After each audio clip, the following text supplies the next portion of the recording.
At nagbabalik ang oras na Zambasuta. Kayo pa rin po ay nakikinig sa 1116 DXAS, your community radio. Muli ako po si Sara May Tulabing. Ang DXAS ay isa sa mga himpilan ng Far East Broadcasting Company at kasapi sa kapisanan ng mga broadcaster ng Pilipinas. Ang FEBC ay isang non-profit, non-commercial at donor-based radio station. At dahil po sa katapatan ng ating Diyos at sa inyong partnership, tayo po ay nagpapatuloy sa paghahatid ng mabuting balita ni Kristo. Inaanyayahan po namin kayong maging bahagi naman ng ating radio ministry. Pwede nyo pong iscan ang ating QR code o kaya ay mag-deposit sa ating bank accounts para sa inyong donasyon. At para ma-acknowledge namin ang inyong donation ay mag-message po kayo sa amin. Muli, maraming salamat sa inyong partnership at God bless. Sa Ley Informao, Prevenir enfermedad y saber el magacura. junto con el Zamboanga City Medical Center. Servicio con compasión.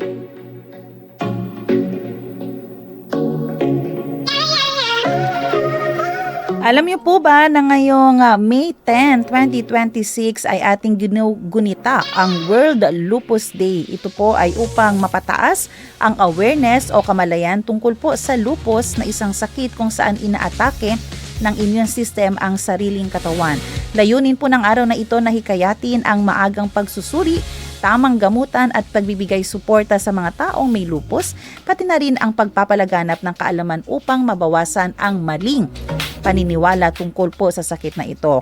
Kaya naman, para mas maintindihan natin ano po ba itong lupus at ano ang sanhi nito, ano rin ang pwedeng gawin natin dito o paano may paraan ba para maiwasan ito, ay makakasama po natin ang mismong eksperto from ZCMC, ang ating doktor na isang rheumatologist, Dr. Annie Rose Amar.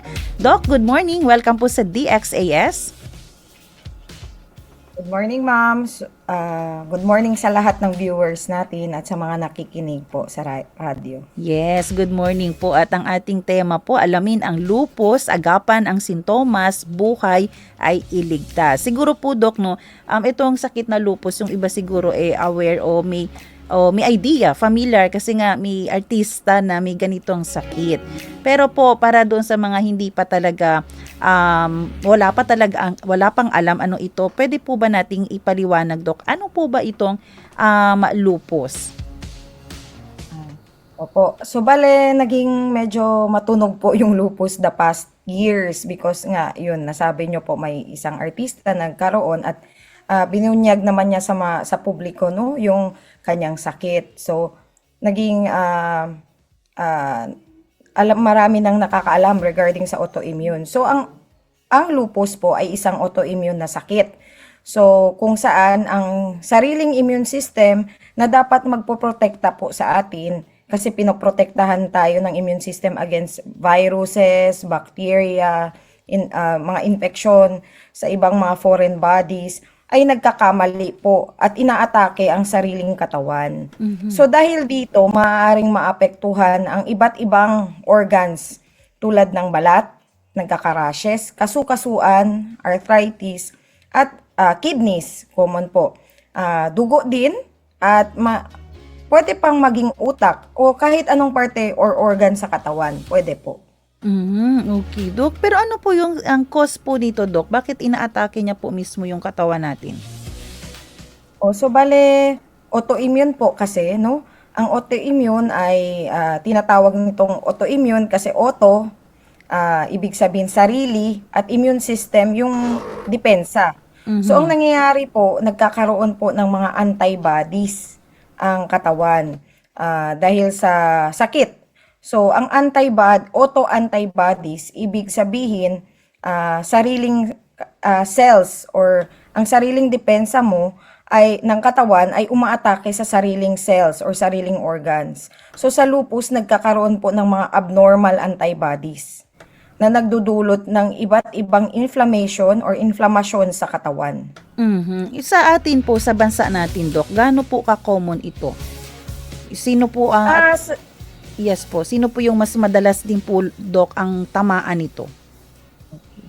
Sa Pilipinas po, although ito ay estimate po lamang kasi po yung mga numbers hindi pa po ganun recorded, no?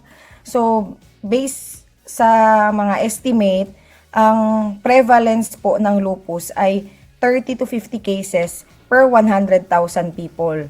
So, pero sa ngayon po, napapansin po namin, medyo dumadami po yung mga kaso. Dahil po, nadadiagnose na po siya. Marami na pong mga espesyalista sa iba't ibang probinsya.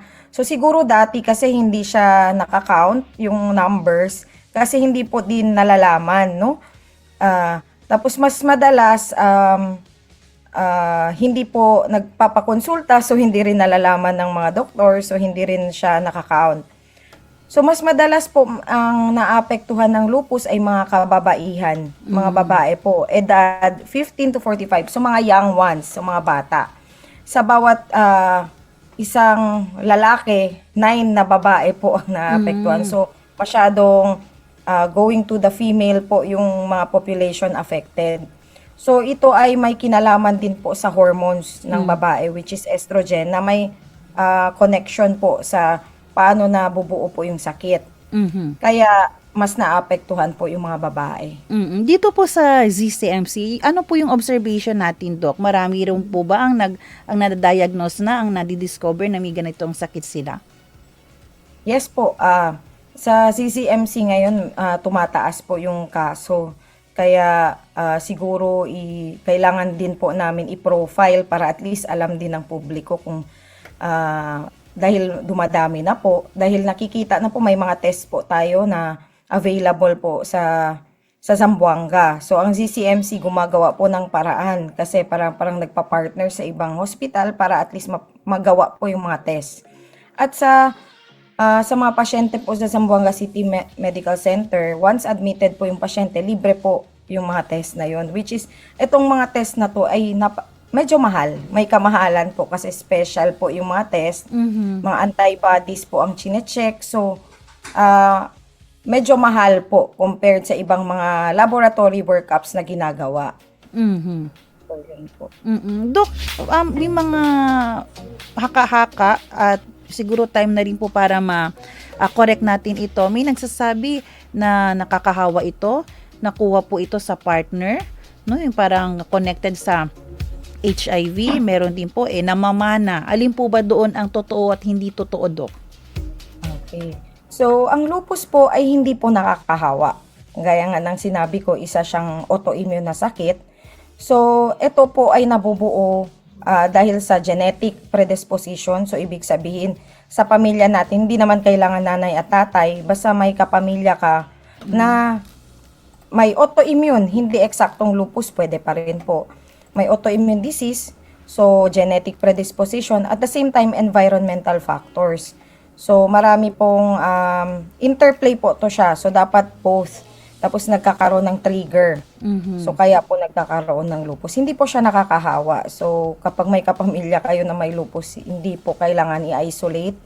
Kasi, baka din po, yung iba natatakot kasi kapag ina-isolate sila. So, yun po.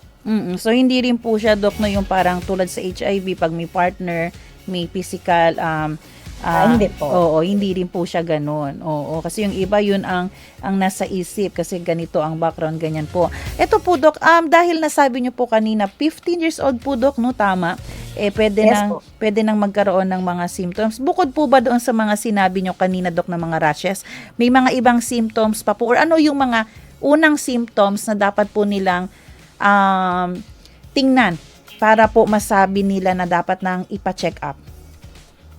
So, ang lupus kasi, no, wala siyang iisang sintomas na parang kapag makita natin, parang lupus na siya. Kaya nga siya tinatawag na great imitator or great mimicker. Kasi pwede po niyang gayahin ang ibang mga sakit. So, ang madalas na nararamdaman ng tao, dahan-dahan po or paunti-unti nagkakaroon ng sintomas. Tulad ng lagnat, which is common po. Ang lagnat, hindi naman natin iisipin agad na lupus po ito, pero pwede po. Pero sa lupus po, hindi na matukoy ang dahilan ng lagnat. Parang hindi na nila alam kung saan galing yung lagnat, medyo matagal na, nagkakalagnat-lagnat. tapos madaling mapagod. Kahit yung normal na ginagawa ay madali na pong mapagod ang isang pasyenteng may lupus. Kahit hindi na ganun kabigat ang ginagawa niya. Pananakit ng kasukasuan na parang kahit wala kang ginagawa, masakit yung mga kasukasuan. Paggising pa lang sa umaga, parang naninigas ang mga kasukasuan. Tapos yung pantal na sa muka, kapag na-expose po, especially kapag na-expose sa sun, yung tinatawag nating butterfly rash, yung sa muka, sa pisngi. Tapos lagnat na, yun nasabi kong lagnat, and paglalagas ng buhok, yung parang nagpapatsi-patsi yung paglagas ng buhok. And pamamaga po, kasi naapektuhan nga yung isang pinaka-common na inaapektuhan ng lupus ay kidneys. So, minsan yung unang presentation nila ay namamaga po sila. So, marami pa pong ibang simptomas, masakit ang tiyan, pwede po. So, kaya hindi natin maitukoy lahat. Pero kung makikita po natin na itong mga sintomas na ito, sabay-sabay po nagkakaroon sa isang pasyente at wala talagang maitukoy na dahilan, mas maganda po na kumonsulta sa rheumatologist. Ito po ba, Dok, no, kapag may mga 1 week na, 2 weeks na din po na pabalik-balik, pa-check up na po? Opo, kapag matagal na po yung mga sintomas, nakakaduda na po, na parang kakaiba na ito, mas maganda po kumonsulta talaga. Kahit sa internal medicine doctor naman, okay na po. Magkonsulta muna. Sila naman po, nakakatukoy na sila, tapos nire-refer po sa tamang doktor. Yung lupus po ba, Dok, paano po ba ito dinadiagnose po ng kagaya po ninyo? Ano po yung proseso po? Karamihan po ng mga test namin sa lupus ay, para ma-diagnose ang lupus, ay sa dugo lang po. Tulad ng mga simple na complete blood count na kinukuha. Tinetest lang po ang dugo sa mga antibodies na common sa lupus. Yun po yung na-mention ko po kanina na available po sa Zamboanga. So, kung kasi medyo may kamahalan nga yung mga test na ito, minsan po kahit mag-screen po kami, kapag duda po kami ng lupus, para hindi po kaagad-agad lahat itetest na yon. Pero may mga test na po tayong available, kaya karamihan din po nadadiagnose na ngayon. Dugo lang po, simpleng blood test. Kaya lang yung mga test na yon ay special, kaya medyo hindi siya yung presyo, hindi tulad ng mga blood counts na ginagawa natin ng common. Halimbawa po, Dok, talagang mag-positive si patient na may lupus po siya. Ano naman po yung paraan ng gamutan, Dok? So, bale sa gamutan naman po ay may mga gamot naman din po tayong available. Pero kasi yung lupus po, until now, wala pa talaga siyang treatment. So, ibig sabihin yung cure, mali po. Cure, may treatment po siya to control the disease. Ibig sabihin, kontrolin lang yung paglala ng sakit, pero hindi po siya cure. So, ibig sabihin, once nalaman po na may lupus, hindi po talaga siya yung parang infection na iinom ka ng 7 days na antibiotics, okay na po. So, marami din ibang mga chronic diseases na ganito, tulad ng diabetes. Ibig sabihin, kapag may diabetes ka na, kailangan mo na talaga ng gamot para i-maintain. So, sa lupus po, ganito din. So, yung gamutan po, binibigyan po namin sila ng immunosuppression. Immunosuppressants po ang tawag. So, depende po sa gaano kalala yung sakit, ganun po yung treatment. Kasi minsan, kapag sobrang grabe na po yung sakit at delikado po sa isang organ tulad ng kidneys or brain, kailangan po talaga ma-admit. Kasi sa swero po dinadaan yung steroids na tinatawag natin. Pero itong steroid na to, kasi baka isipin din ng tao, pwede lang pong inumin yung steroid kasi marami pong umiinom ngayon ng mga steroid po. Dahil sinasabi ng mga kapitbahay, pero ito po ay isang gamot na nakakatulong pero pwede po din maging delikado sa isang tao. So sa amin sa lupus, ginagamit namin siya as bridge therapy. So habang hindi po umeepekto yung gamot talaga ng lupus, yung mga immunosuppression na binibigay natin, yung mga special na mga gamot, binibigyan natin ng steroid kasi ito po yung mabilis na umaksyon para mababa kaagad yung immune system. Pero po, in the end, in the long run, kailangan po natin siyang i-taper. Ibig sabihin, bawas-bawasan at hopefully matanggal po talaga yung gamot sa isang pasyente. At mare-replace po ito ng yung tinatawag natin na DMARDs, yung mga gamot talaga para sa lupus, para makontrol po yung sakit. Opo. So, ibig sabihin po, Dok, kapag may lupus na ang pasyente, parang lifetime na po ito na dala-dala niya po, Dok. Yes po, dapat i-monitor po talaga siya o all his or her life. Dapat may monitoring na dapat tahimik po yung sakit. Wala po siyang sintomas na nararamdaman as much as possible. At wala pong ibang organ na inaatake ng antibodies na na-mention natin kanina. So, may monitoring po talaga dapat gawin, Dok, no? Kasi binabantayan natin na hindi niya matarget ang ibang organ po natin sa katawan natin.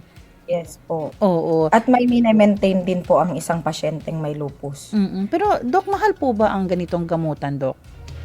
Available May po mga ba sa tablet. ZCMC? Yung sa availability po, minsan po, hindi po lahat ng mga gamot ng lupus available. Pero meron naman pong mga gamot na available po sa ZCMC. Yung iba naman po, yung mine-maintain mostly is tableta naman. So available po siya sa Zamboanga City. So yung mga gamot na yun. So yung presyo naman po, hindi siya ganun kamura.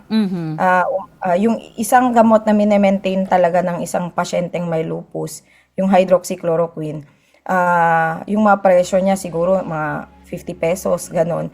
Pero kaya naman po, no, daily po yung iniinom. So kaya lang po minsan nadadagdagan po yun. Yun po yung basic na kailangan po talaga ng pasyente. Yung isang patient na may lupus, kailangan po talagang mayroong gamot na yun. Tapos nadadagdagan pa po ng ibang mga gamot. So, yun po yung nagiging mabigat sa pasyente. Pero karamihan naman po ng ating mga government and non-government mga agencies na pwedeng tumulong. May mga sa DSWD, ang alam ko nagbibigay din po sila ng assistance sa mga pasyente, especially may chronic diseases. Yung PCSO din po ay tumutulong din po sa mga pasyente nating may chronic diseases. As long as may certificate po kayo galing sa doktor, na marami namang mga agencies na nakakatulong. Yes po, yan sa ating CSWD, pwedeng pumunta DS, minsan Malasakit Center, pwede rin po kayong lumapit, no? Kailangan lang yung mga hinihinging requirements like ng reseta, medical certificate, barangay indigency, tas hindi ako sure kung kasama ang social case study. Pero Dok, etong lupus po, Dok, pag may ganito na yung isang tao, paano po maapektuhan ang kanyang trabaho, pamilya? Like, pwede po ba siyang mabuhay ng normal o may mga pagbabawal na po? Actually, yung isang lupus, once controlled na po yung sakit, ay maari po siyang magtrabaho ng normal. So, ang problema lang po, minsan, nadadiagnose po siya ng late. So, may mga organs na affected, medyo nagiging, nagkakaroon ng disability yung patient dahil sa sakit. So, kaya ang pinaka-importante po talaga ay kumonsulta ng maaga para maiwasan po yung complication at makakabuhay po pa rin ng normal. Kasi, once kontrolado naman po ang sakit, minsan hindi nga malalaman kapag walang mga rashes naman, hindi malalaman ng ibang tao na may lupus kayo kasi parang normal na tao lang sila na nagtatrabaho. Pero po, may mga dapat iwasan. So, may mga precaution lang po. Kasi syempre, naka-immunosuppression yung pasyente, nagpapababa, ibig sabihin, kasi kalaban natin dito, immune system, gaya ng sinabi ko kanina. So, ang gamot din po, nagpapababa ng immune system. So, ang kailangan may mga precautionary measures tulad ng mag-mask.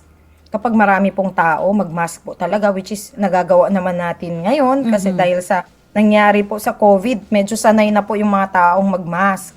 Another thing is yung mga hand washing. Simple precautionary measure po na hand washing ay nakakatulong po sa pag-iwas ng infection. Another is sa mga lupus na patient, isang trigger po kasi ang sunlight, sun exposure. So, kailangan po talagang mag-sunblock. So, kapag lalabas sila, as much as possible, iwasan yung mga exposed na skin. So, pinapa-cover namin sila. At the same time, mag-sunblock po talaga para proteksyonan ang skin nila. At syempre, sundin po talaga ang gamot na ini-instruct ng doktor at regular follow-up at check-up. So, also, syempre sa lahat ng may mga sakit, kahit hindi naman lupus, healthy lifestyle, diet, kasama po yun doon. So Dok, eto rin po Dok, like yung mga kasi kadalasan po pala ay kababaihan ang nagkakaroon nito. How about po kung gusto nilang mag-asawa na at gustong magkaanak, pwede lang po ba Dok?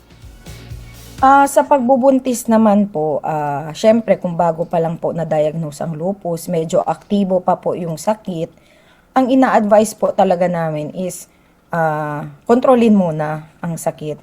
Siguro kapag tahimik na po ang sakit mga 6 months, so dapat mag-usap po talaga ng doktor.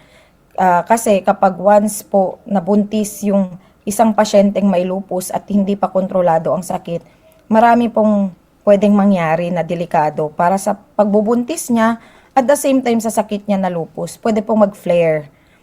At sa pagbubuntis, pwede po siya magkaroon ng mga complications like mga pre-eclampsia, pwede pong mag-miscarriage. Kaya ayaw po natin yun na mangyari. So, ang mas maganda po ay kontrolin muna yung sakit. Ang recommendation po is 6 months or more than 6 months. Dapat controlled na yung sakit bago pong mabuntis yung isang pasyenteng may lupus. May mga gamot naman po na pwedeng i-maintain ng isang buntis na pasyente na may lupus. Pero minsan, yung ibang mga gamot po kasi na malalakas, especially kapag hindi po controlled pa yung sakit, kailangan po natin yun ibigay So, kailangan po tahimik muna bago mabuntis yung isang pasyente na may lupus. Pero Dok, halimbawa po halimbawa po si Mami may lupus, si kapatid may lupus. Dito po tayo kay Mami. Na-survive, kaya. Pero ang bata po ba like cancer dahil may history si Mami, magpa-early check-up na po siya? Pwede po bang ganon? Hindi po siya ganon kasi kapag na-surpass naman nila yung challenge yung sa time ng pregnancy, kailangan lang po, syempre kasi kapag babae yung anak or kahit lalaki nga, may mga pasyente din na lalaki nagkakaroon ng lupus. Same lang po sa iba, once may pamilya na may lupus, kapag lumalaki na sila, dapat i-monitor po ng mga sintomas, hindi naman kailangan ipatest talaga. Kasi nga, na-mention ko po kanina, hindi naman po siya purely genetic at hindi po siya napapass on yung parang ibang mga sakit na kapag hepatitis, yung tulad ng hepatitis, kapag transmit siya through placenta transmission.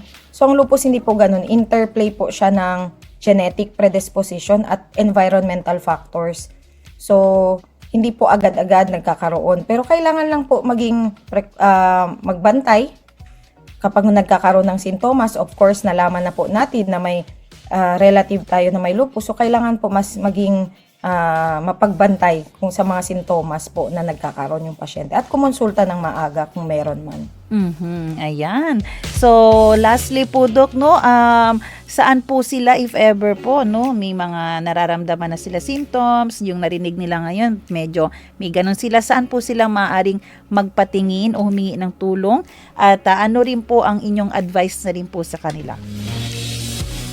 So, sa mga pasyente, sa mga nakikinig po, kapag may maramdaman kayong mga sintomas na unti-unting lumalabas at hindi na po to pangkaraniwan, mas maagang para maagang ma-diagnose, kumonsulta po kaagad sa inyong mga doktor.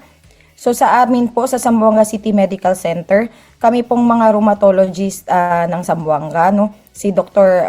Siriban with me, Dr. Amar, tumitingin din po kami ng pasyente every Friday po sa Zamboanga City Medical Center. 2:00 ng hapon, yung clinic po namin every Friday. So, ang lupus po ay hindi talaga siya maiiwasan na sakit. So, may mga pasyente po talagang nagkakaroon po talaga, may mga tao po talaga na predisposed po na magka-lupus. Yung mga environmental factors po kasi hindi po talaga totally maiwasan natin. So, kailangan po talaga dapat matutukan at mabantayan ng isang rheumatologist. So, dapat itong maintindihan ng mga tao na kailangan kumonsulta ng maaga. Kasi kapag nag-aagapan naman po yung sakit, kaya po itong kontrolin at kayang mabuhay ng normal tulad ng ibang tao. Mhm. And lastly po, Dok, no, doon po sa mga may discrimination na ginagawa, may stigma pa rin, Dok, kasi may misconception, ano po ang inyong mensahe para sa kanila? Opo. Sa mga pasyente po, sa mga tao po na nagdi-discriminate, kailangan po din, kailangan nyo din po maging aware na ang lupus po ay hindi po nakakahawa. Ito po ay isang autoimmune na sakit na namamana at may mga environmental factors bago magkaroon. At hindi po dapat i-isolate yung taong may lupus. Dapat po matanggap natin sila sa environment tulad din po ng iba. At kahit anong sakit naman, kahit nakakahawa, may mga gamot naman po na pwedeng kontrolin yung sakit. So wag po natin yung gawin sa mga tao kasi nadadagdagan din po yun sa sakit nila dahil mental health nila hindi po maayos. So kailangan po tayong maging kind sa ibang tao, especially sa may sakit. Mhm. Ayan. Opo, no, kasi minsan yung nakaka-down sa ating mga pasyenteng ganito, yung ginagawa po nating pag-discriminate, no, yung pagchichismis natin, kung ano-ano ina-assume natin. So, tuloy yung mental health niya apektado, susunod na yung kanyang katawan. So, hopefully, wag na po natin itong gawin. So, Doc, maraming salamat po sa inyong oras at panahon dito sa DXAS. Muli po nakausap natin ang ating rheumatologist from ZCMC, Dr. Annie Rose Amar. Doc, thank you. God bless po. Sige po, salamat. Thank you din po.